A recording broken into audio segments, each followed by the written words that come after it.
Okay, so welcome back. So in this video, let's see how we can remove a list of dictionaries and having duplicate values.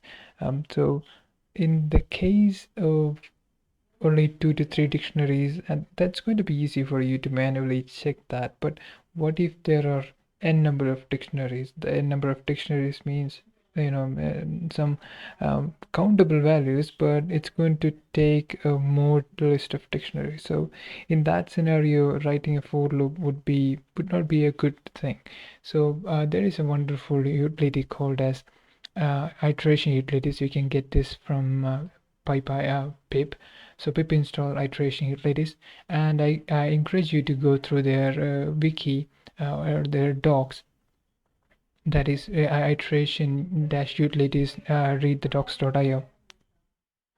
So once you install this, you can go through this.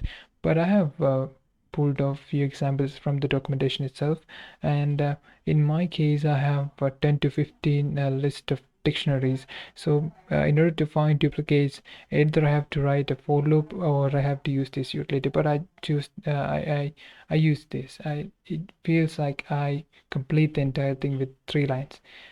I mean 2 lines. One is for importing the utility itself. So from iteration utilities, you have to install.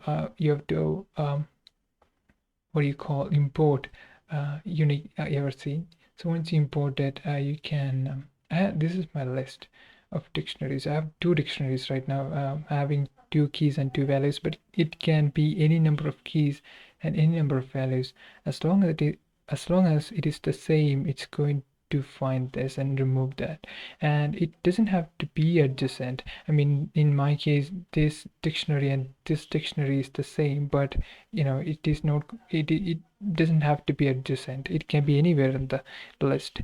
So in my case, a is my a list of dictionaries, and I'm going to call this function, and this function is unique ever seen, and it returns a list which is having unique elements. So I for in a is actually the list itself, which I'm going to pass.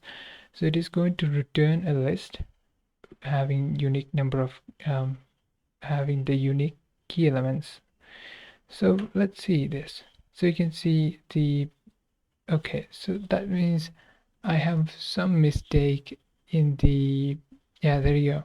I've removed the message, so that means it will only show that. But what if I make the message as the same as hello?